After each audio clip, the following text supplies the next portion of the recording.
¿Qué tal? Damos la bienvenida a su iglesia cristiana carismática cuadrangular, siguiendo a Jesús en los Arrayanes, originando desde la ciudad de Ibagué. Damos la bienvenida a todos. Bueno, por estos días en que estamos iniciando un nuevo gobierno, sigue la inquietud, sigue la zozobra, pues nosotros, digo nosotros, los que decimos creer en Jesús, pues tenemos la mirada puesta en Él. Sin embargo, hay muchas influencias a nuestro alrededor, hay voces, inclusive desde púlpitos, desde iglesias, pues hay diferentes modos de interpretar esta realidad nuestra. Sin embargo, la palabra de Dios dice en Hebreos que Jesucristo es el mismo ayer y hoy y por los siglos. Es decir, la voluntad del Señor, el carácter de Jesús no depende de un gobierno, de un cambio de gobierno, de un calentamiento global, de una devaluación. No, Jesús es Jesús. Y nosotros nos llamamos, pues, como iglesia local siguiendo a Jesús, pero realmente, pues, el ser cristiano, el creer en Jesús es una persona que sigue a Jesús. Entonces, hoy vamos a cambiar un poco, digamos, la ortografía de este título, de Siguiendo a Jesús en los Arrayanes, para preguntarnos, ¿estoy siguiendo a Jesús? ¿Realmente me rijo por las enseñanzas de Jesús o estoy permitiendo que muchas circunstancias, buenas o malas, afecten mi concepto de seguir a Jesús? En verdad, yo quiero ser como Jesús, estoy imitando a Jesús. Y claro, nos llevaría bastante tiempo estar estudiando a profundidad el carácter de Jesús, que por supuesto está descrito en la Biblia, especialmente en los Evangelios. Pero hoy vamos a pararnos en un momento de la vida del Señor Jesús, en un instante de la vida del Señor Jesús. Hay estudiosos de la palabra hablan de que Jesús tuvo como momentos, es más, creo que tuvimos una enseñanza al respecto, ciertos momentos de Jesús, el tiempo de la preparación, el tiempo de la popularidad, el tiempo de la pasión, el tiempo de la resurrección. Pues hay un momento entre la popularidad y la pasión, hay una escena, hay un lugar en el tiempo de Cristo que vale la pena que lo miremos hoy. Estamos hablando de Juan, capítulo 7. El Evangelio de Juan, capítulo 7. Hoy no vamos a tener versículos ahí en pantalla, solamente las citas bíblicas. Entonces vamos a estar leyendo Biblia. Ojalá usted haya listado su Biblia impresa o en smartphone o en alguna ayuda de tablet o demás. Juan capítulo 7 dice: después Jesús recorrió la región de Galilea, quería alejarse de Judea, donde los judíos estaban tramando su muerte. Pero se acercaba el tiempo judío del festival de las enramadas, y sus hermanos le dijeron, aquí ya vamos a entrar a mirar Juan capítulo 7, versículos 3 al 5. Porque el versículo 3 dice que sus hermanos le dijeron, su familia, su casa, sus hermanos le están diciendo a Jesús. Vamos a leer Juan capítulo 7, del versículo 3 al 5. Sal de aquí y vete a Judea, donde tus seguidores puedan ver tus milagros. No puedes hacerte famoso si te escondes así. Si tienes poder para hacer cosas tan maravillosas, muéstrate al mundo. Pues ni siquiera sus hermanos creían en él. Bueno, aquí esta cita pues nos llama a analizar que Jesús sí nació de María la Virgen, por supuesto, concebido por el Espíritu Santo, pero según esta palabra, Jesús tuvo más hermanos. Y bueno, algunas traducciones dicen que hermanos se entiende por parientes, pero no vamos a entrar en esa controversia en este momento. Estamos viendo aquí es que los de su casa, su propia familia como que no creían mucho en él. Entonces vemos que la vida de Jesús, sí, claro, muy popular en este momento, la gente ya lo seguía, las multitudes también, su número de no fanáticos, más bien de enemigos, también había crecido, su popularidad digamos que era positiva en gran manera, pero también para algunos era motivo de odio, de rencor, como hemos leído acá. Dice que los judíos lo estaban persiguiendo y por eso el Señor decidió abandonar Judea y fue para Nazaret, al norte, a Galilea. Y pues vale la pena comentar que esa fiesta de los tabernáculos o de las enramadas pues está descrita en Levítico, capítulo 23, y eso era más o menos en nuestro octubre, como por esta época un poquito más, y era más o menos 6 meses después de la celebración de la Pascua que encontramos en Juan capítulo 6, en el capítulo anterior. En fin, la fiesta conmemoraba los días en que los israelitas peregrinaron, atravesaron el desierto y vivían pues en carpas, y había una gran carpa, el tabernáculo, dedicada al Señor. Pero bueno, entonces leemos aquí en los versículos 3 al 5 que los hermanos de Jesús pues como que no creían mucho en él, la familia. Sin embargo, más adelante leemos que algunos de esos hermanos pues se convirtieron en líderes de la iglesia, Santiago, por ejemplo. Pero por muchos años se avergonzaron de Jesús, como muchos otros. Después de la muerte de Jesús, pues tal vez sí, claro, creyeron. Y mira, vale la pena que hoy miremos, que hoy día tenemos toda una razón para creer en la palabra del Señor, porque tenemos pues la Biblia. Pero es que en ese momento pues no se estaba escribiendo, o sea, no había un periodista ahí o un evangelista llevando sí como una crónica, sino que pues las cosas se fueron dando, y así como había gente a favor de Jesús, pues también pues era rechazado. Hoy contamos con la evidencia de que el evangelio ha obrado en nuestra vida, pero en ese momento pues todo estaba pasando vertiginosamente y había duda, había temor. Por eso hoy día sí no hay disculpa para que uno pierda la oportunidad de creer, de seguir al Hijo de Dios. Dice luego en el versículo 7 de Juan capítulo 7, dice que se me hizo el versículo 7. El mundo, bueno, entonces ellos le dijeron que se fuera, que saliera, que ahí guardado no iba a hacerse famoso. Y el Señor, Él les dice en el versículo 6, este no es el mejor momento para que yo vaya, respondió Jesús, pero ustedes pueden ir cuando quieran. El mundo, mira, no puede odiarlos a ustedes, pero a mí sí me odian porque yo los acuso de hacer lo malo. Pero definitivamente el Señor fue popular cuando obró milagros, pero cuando confrontaba, cuando exhortaba, pues era rechazado, era no muy amado. Vemos aquí que el mundo odiaba a Jesús, y nosotros que o le seguimos ahora, pues podemos esperar también que alguna gente nos odie, porque es que cuando todo marcha bien, pues uno sí debería de preguntarse, yo sí estoy siguiendo a Cristo, o sea, cuando todo está como tan tranquilo a nuestro alrededor.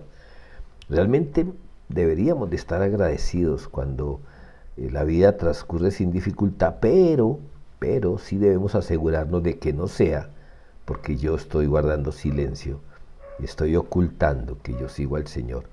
Es decir, nosotros sí debemos de hacernos sentir ante lo malo, no como jueces, no con un dedo acusador, pero así sí haciendo ver que no es la voluntad de Dios ciertas cosas, ciertas maneras de actuar.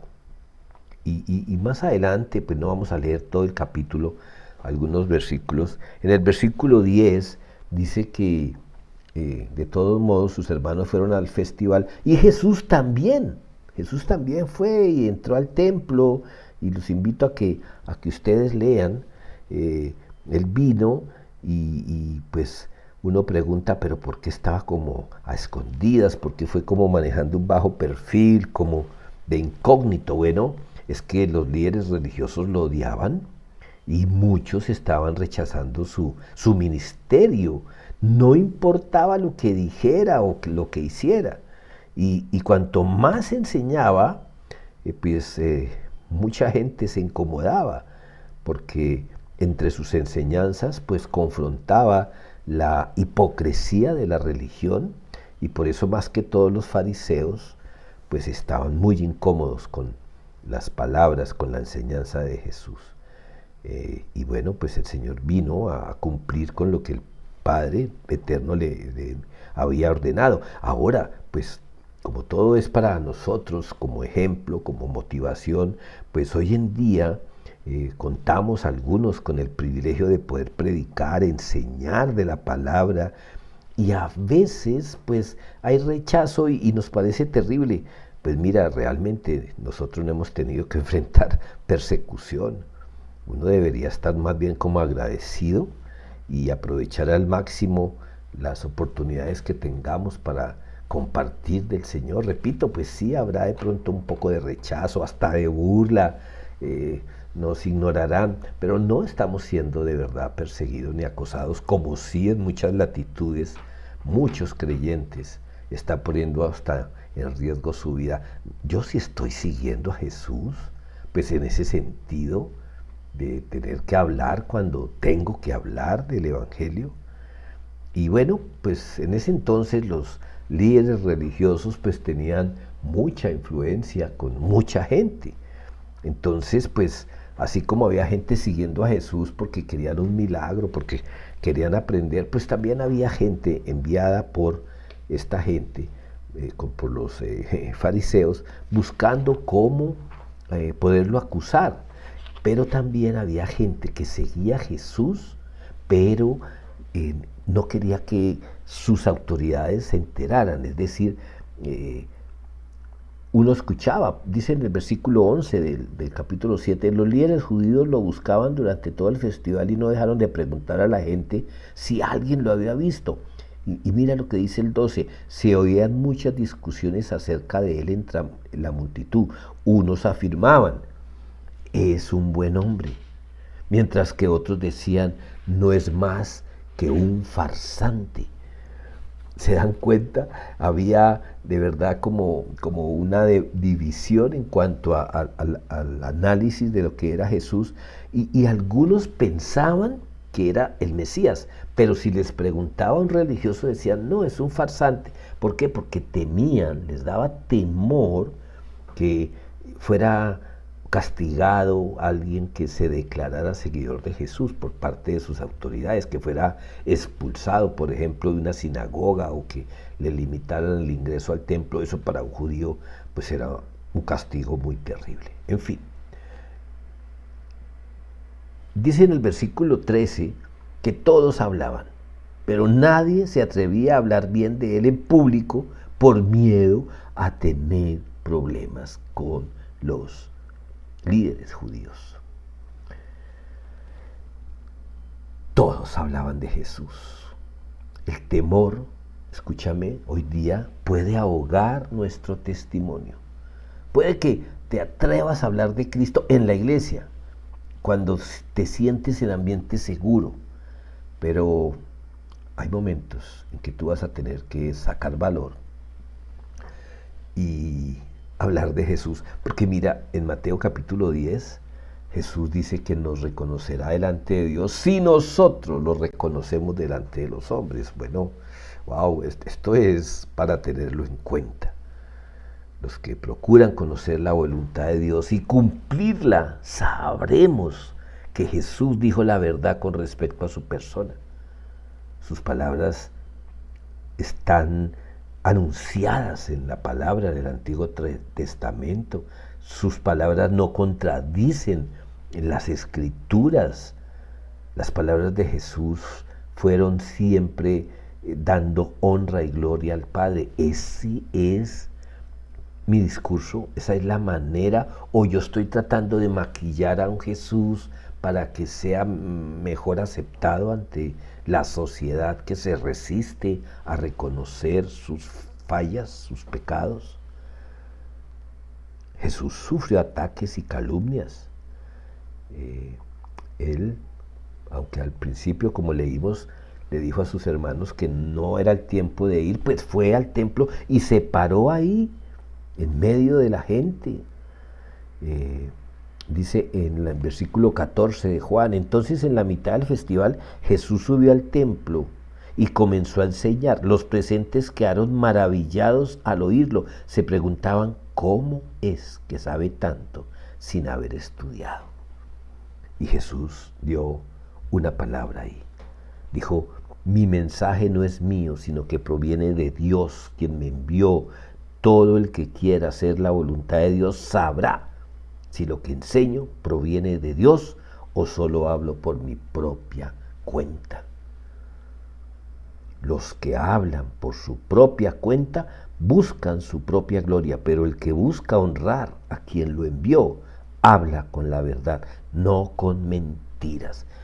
Se dan cuenta que hablábamos hace un momento, es que el mensaje de Jesús era contundente. Él no era un charlatán como algunos lo afirmaban. Él está aquí dando testimonio de su Padre. Sus palabras están respaldadas por las Sagradas Escrituras.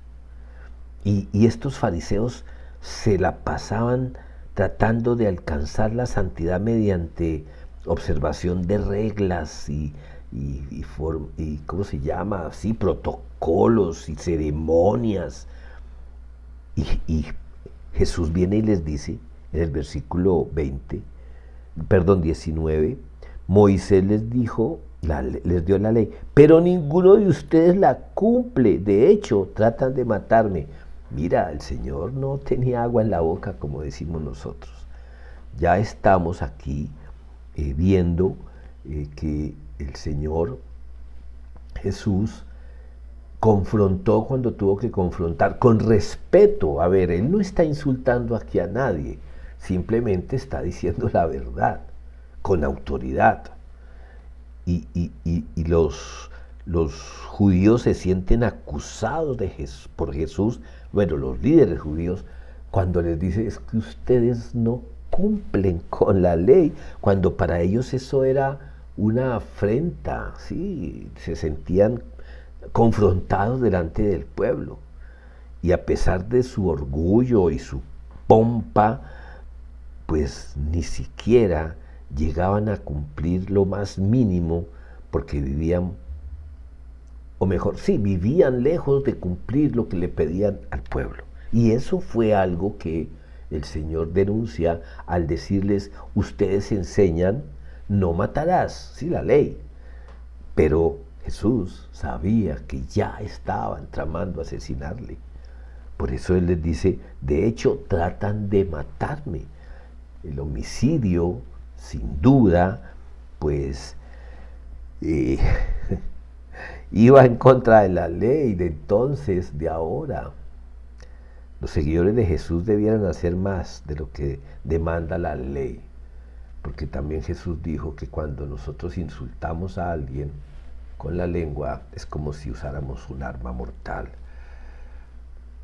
Y a veces también estamos como pendientes de la religiosidad de otros, pero el Señor Jesús también nos está hablando hoy. Seguirle a Él no es cumplir con unos protocolos, con una ceremonia, un domingo, media hora, 1 hora, 2 horas. Seguirle a Jesús es portarnos como Él se portaba. Bueno, como Él se porta, porque es el mismo hoy. Los rituales del Antiguo Testamento eran tipos de Jesús. Ya no hay sacrificio, porque el sacrificio máximo fue en la cruz del Calvario. Ya no debe haber pompas sacerdotales, porque el sacerdote supremo es Jesús y Él ya está en la presencia del Padre intercediendo por nosotros. Interesante. Entonces, ¿a qué vamos a la iglesia? Vamos a alabar a Dios, vamos a aprender de Él y vamos a expresarle el amor a otras personas, a compartir con otras personas.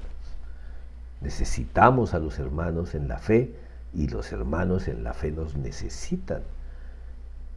Y como dedicamos un día al Señor, pues vamos un día.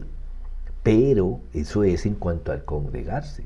Pero seguir a Jesús es todo el tiempo. Volvamos a Juan capítulo 7.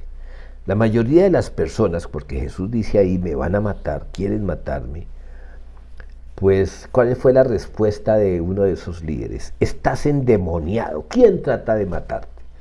O sea, no, venga que no es para eso. No. El Señor conoce el corazón.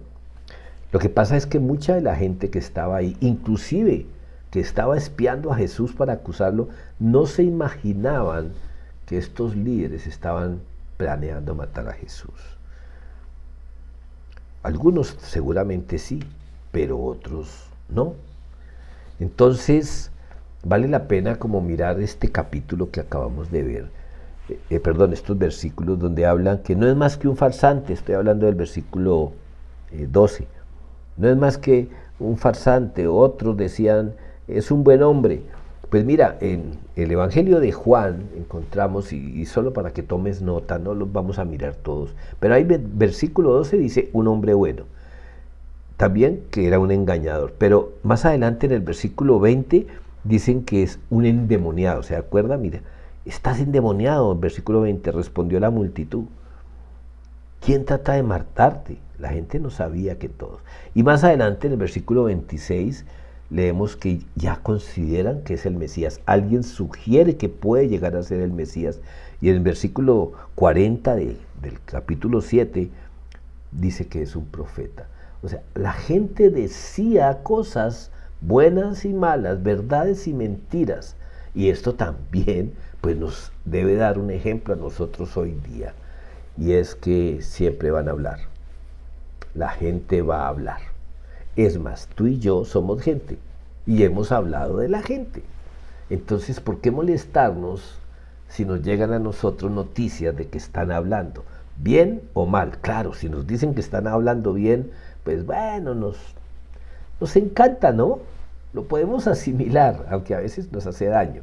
Pero ¿cómo nos duele que hablen mal? Pues bueno, te quiero decir, si estamos siguiendo a Jesús, vamos a vivir muchas de las cosas que tuvo que enfrentar, que tuvo que vivir Jesús, como al Hijo de Dios, que alguien lo llamara endemoniado. Que al Hijo de Dios, al Mesías, lo llamaran farsante.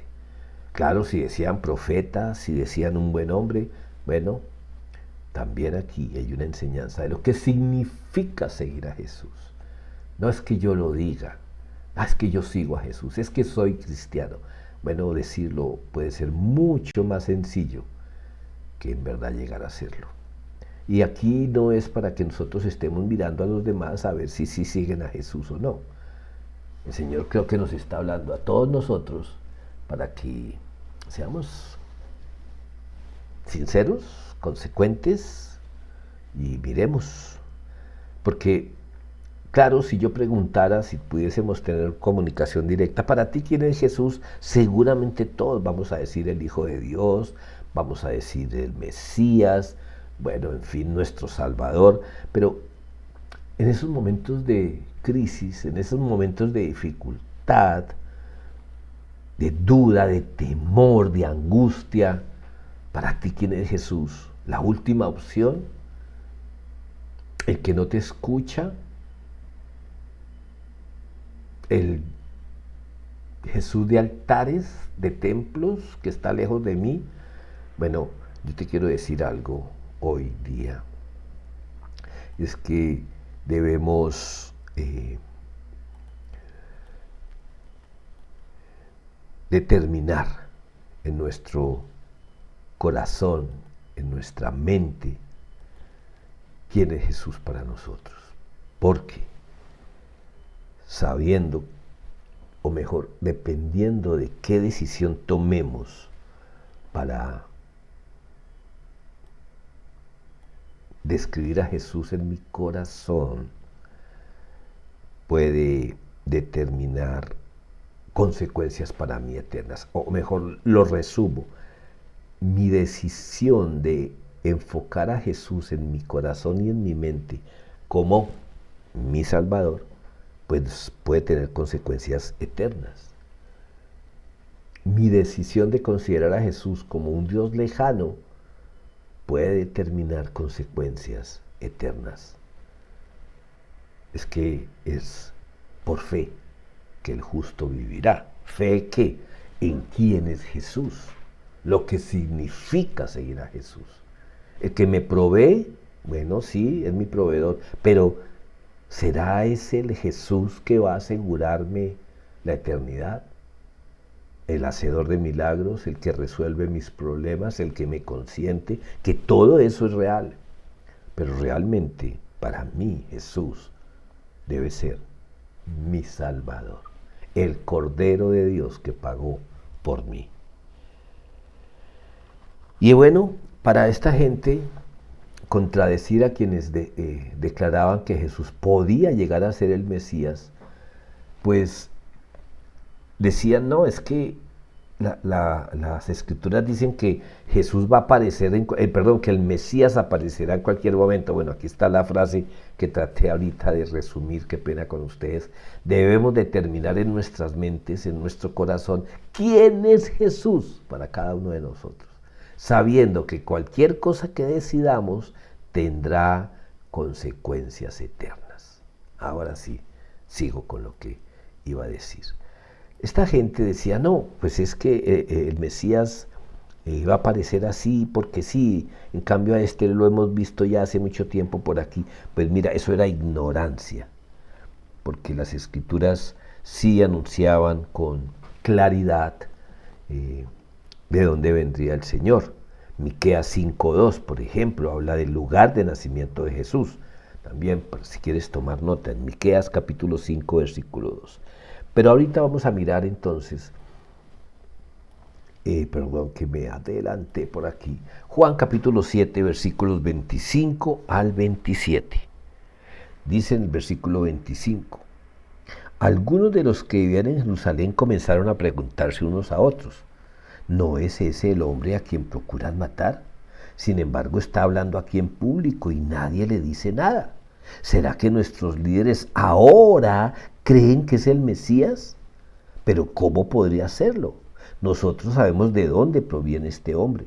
Cuando venga el Mesías, sencillamente aparecerá y nadie sabrá de dónde proviene. Entonces, aquí vemos que esta gente como que no estaban muy enterados de las escrituras, porque la Biblia sí dice muy claramente profecías acerca de la procedencia del Señor Jesús. Ahora sí vamos a mirar aquí un momento en Isaías capítulo 12, versículos 2 al 3. Isaías 12, 2 al 3 dice, miren, Dios ha venido a salvarme, confiaré en Él y no tendré temor. El Señor es Dios, es mi fuerza y mi canción.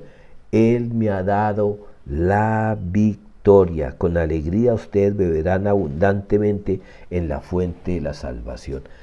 ¿Y qué tiene que ver esta cita con lo que estamos hablando? Bueno, es que cuando el Señor se paró allá en el templo, y eso lo leemos en Juan capítulo 7, versículos 37 al 38, versículos 37 a 38, vamos hasta Isaías y luego venimos a mirar Isaías. Vamos a Juan y luego nos devolvemos a Isaías. En Juan capítulos 37 al 38 leemos, el último día del festival, el más importante, Jesús se puso de pie y gritó a la multitud, todo el que tenga sed puede venir a mí, todo el que crea en mí puede venir a mí beber, pues las escrituras declaran de su corazón brotarán ríos de agua viva. Bueno, con esta expresión el Señor Jesús, con esta expresión de agua viva, dice el versículo 19, se refería al Espíritu, el cual se lo daría a todo el que creyera en Él. Pero el Espíritu aún no había sido dado, porque Jesús todavía no había entrado en su gloria, es la explicación que da el evangelista Juan. Pues bueno, Jesús usó esta expresión de agua viva para referirse a la vida eterna. Aquí utiliza la expresión, como leímos ahí en Juan, para referirse al Espíritu Santo. Los dos van juntos. Donde quiera que se acepte el Espíritu Santo, trae vida eterna. Jesús enseña más acerca del Espíritu Santo en los capítulos 14 al 16 de Juan. El Espíritu Santo dio poder a los seguidores de Jesús en Pentecostés, Hechos 2. Y desde entonces ha estado al alcance de todos, escucha, de todos los que aceptan a Jesús como Salvador. Cuando el Señor habla de esta agua, está hablando del Espíritu Santo.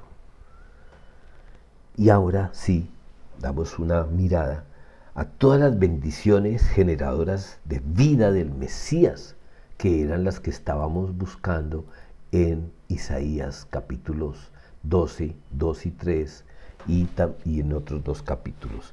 Ya leímos Isaías 12, 2 al 3, ahora vamos a leer Isaías capítulo 44, versos 3 al 4. Isaías 44, a ver si lo encontramos pronto. Isaías 44, versículos 3 al 4 dice: Pues derramaré agua para calmar tu sed y para regar tus campos resecos, derramaré mi espíritu sobre tus descendientes y mi bendición sobre tus hijos. Prosperarán como la hierba bien regada, como sauces en la ribera de un río.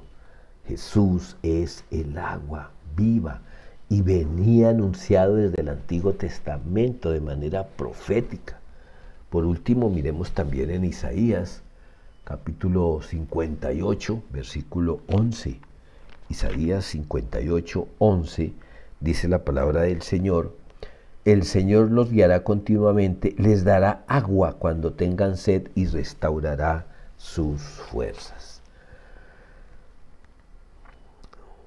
Bueno, aquí estamos mirando en Juan capítulo 7 lo que significó en ese momento seguir a Jesús y lo que significaría para nosotros hoy. Más adelante en Juan capítulo 7, versículos 46 al 49, leemos lo siguiente. Juan capítulo 7, versículos 46 al 49. Dice que, bueno, leamos un poquito atrás, desde el 40. Algunos de la multitud, al oír que Jesús decía, lo que Jesús decía, afirmaron: seguramente este hombre es el profeta que estábamos esperando. Otros decían: es el Mesías, pero otros esperaban: no puede ser. ¿Acaso el Mesías vendría de Galilea? Pues las Escrituras dicen claramente que el Mesías nacerá del linaje real de David, en Belén, la aldea donde nació el rey David. Así que hubo división entre la multitud a causa de él. Algunos querían que lo arrestaran, pero nadie le puso las manos encima.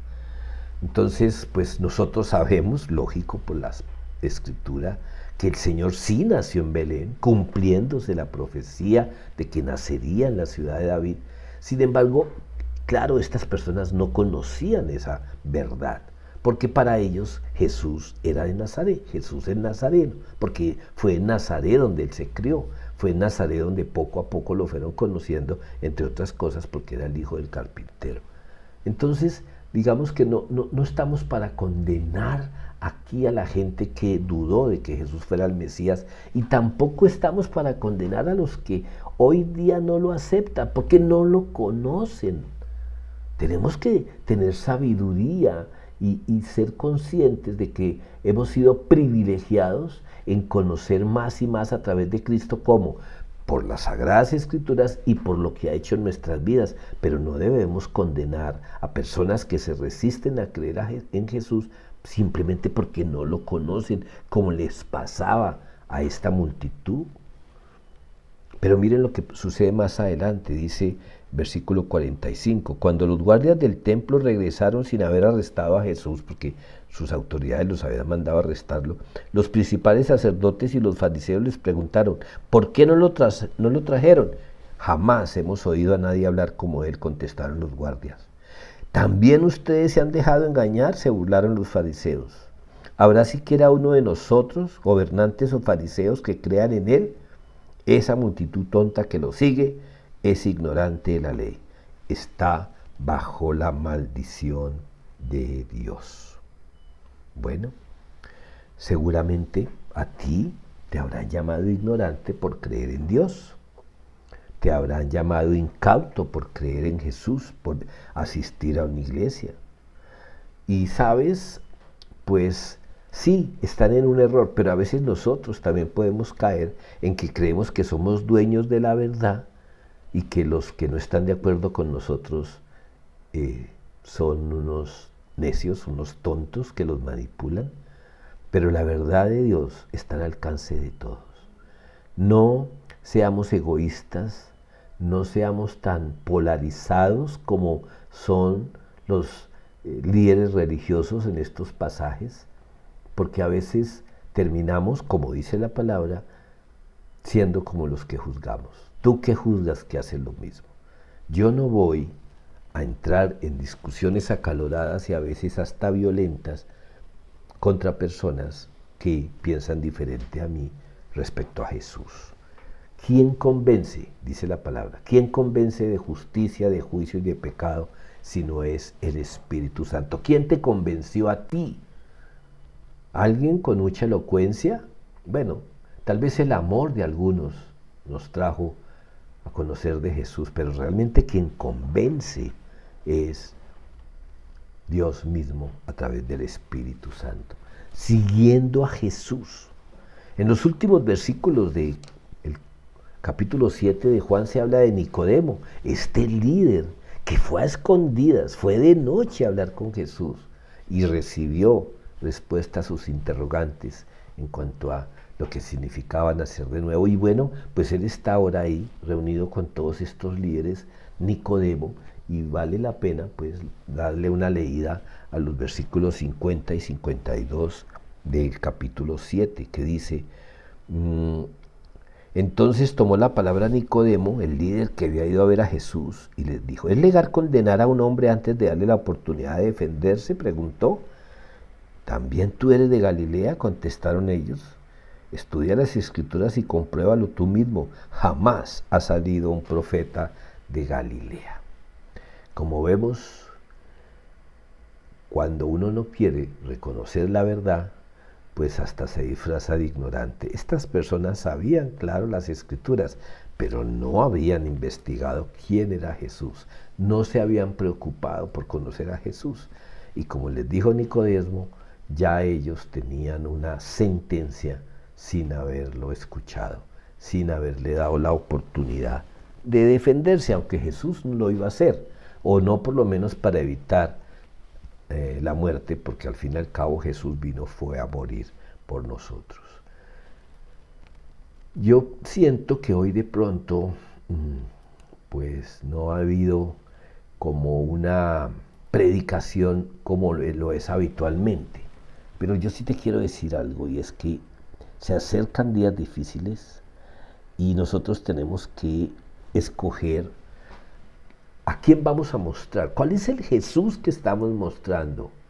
Un Jesús que escoge a quién amar y a quién no. Un Jesús que habla contra las autoridades. Un Jesús que se queja todo el tiempo. Un Jesús que habla del prójimo, que calumnia, que chismea. Un Jesús que causa divisiones dentro de una familia. ¿Qué Jesús estamos mostrando? Porque si es ese Jesús que acabo de describir, no es el Jesús de la Biblia. No estoy siguiendo a Jesús. Jesús vino a traer paz entre Dios y los hombres. Y entre los hombres, sí, en un momento dijo que a causa de él muchos se dividirían, que familias se dividirían, que hijos se rebelarían. Pero, ¿sabes? No se refería a la rebeldía humana natural, sino que cada persona toma la decisión de seguir o no a Jesús el Hijo de Dios, a Jesús el Salvador de nuestras almas. Seguir a Jesús cuesta, pero quiero compartir esta imagen, que sí, claro, es algo imaginario, pero Jesús te ayuda a llevar tus maletas. Seguirle a Él se hace más ligero. Si tu vida se varó, si tu vida no tiene como una buena esperanza, pon tu esperanza en el Señor Jesús. Seguir a Jesús vale la pena. Cuesta, pero la bendición es más grande entre más difícil sea tomar la decisión. ¿Estás en verdad siguiendo a Jesús? Bueno, las bendiciones vendrán. Jesús dijo que si uno dejaba padre y madre, si dejaba muchas cosas por seguirle a Él, mucho más grande sería la recompensa. Y claro, nuestra motivación no debe ser ¿qué voy a recibir por seguir a Jesús? No, mi motivación debe ser Jesús lo dejó todo por mí, para venir por mí y llevarme con Él a la eternidad. Pagó el precio de mi pecado para hacerme libre, para permitirme estar con Él por siempre. Vamos a orar. Bendito Padre y Señor, yo te doy gracias porque cada día conozcamos más a Jesús, al verdadero Jesús, no el que hemos desfigurado y acomodado en ciertas religiosidades. Un Jesús que nos está pidiendo dinero para darnos más dinero, ese no es el Jesús de la Biblia. Un Jesús que nos hace de rechazar a personas por su condición, por su estatus, por su aspecto físico, ese no es el Jesús de la Biblia. El Jesús de la Biblia no echó a nadie fuera. El Jesús en la Biblia no tenía una almohada donde recargar su cabeza. El Jesús de la Biblia no tenía reino en este mundo, sino en la eternidad. Padre bueno, ayúdanos a entender que sí, tal vez tú para algunos de nosotros tendrás bendiciones materiales, pero aún sin ellas estamos dispuestos a seguirte, porque al fin y al cabo, todo lo que tú nos has proveído materialmente, aquí se va a quedar, porque no lo trajimos ni nos lo vamos a llevar. En cambio, el tesoro en el cielo, ese nos espera, y es estar en tu presencia por siempre. Dios, ayúdanos a entender que seguirte a ti es ser cada día más como tú eras, y no solamente tener un discurso adornado con versículos. Bendícenos, Dios. Ayúdanos a través de tu Espíritu Santo a ser los hombres y mujeres que tú quieres que seamos. En el nombre de Cristo Jesús. Amén. Bueno, mis amados, les invito a que leamos detenidamente Juan capítulo 7. Bueno, todo el Evangelio de Juan, todos los Evangelios, toda la palabra. Pero les invito a que esta semana de pronto estemos reflexionando en Juan 7. Perdónenme si me confundí un poco ahí en el orden de las ilustraciones, pero créanme, en la Biblia sí está en orden y sí nos va a mostrar esos momentos en que Jesús tuvo que enfrentar la dureza del corazón de quienes a Él había venido a salvar. Y muchas veces tú y yo vamos a querer llegar a personas porque queremos bendecirles, porque queremos que les vaya mejor en la vida, porque tomen buenas decisiones, y tal vez su respuesta no va a ser precisamente de agradecimiento. Pues es que Jesús ya lo vivió. Nosotros cumplamos con hacer lo que Jesús hizo. Lo que realmente hizo Jesús fue llevar amor, el amor verdadero, el amor que da, el amor que se sacrifica por otros, sin esperar nada a cambio, porque nosotros decimos que no esperamos. Bueno, a veces sí estamos esperando por lo menos que acepten, por lo menos que nos digan gracias, y no siempre va a pasar. Más bien, muchas veces vamos a ser agredidos, insultados, pero alégrate, porque Jesús dijo, bienaventurados o bendecidos si los persiguen por mi causa. Hasta una próxima oportunidad. Que Dios les bendiga siempre.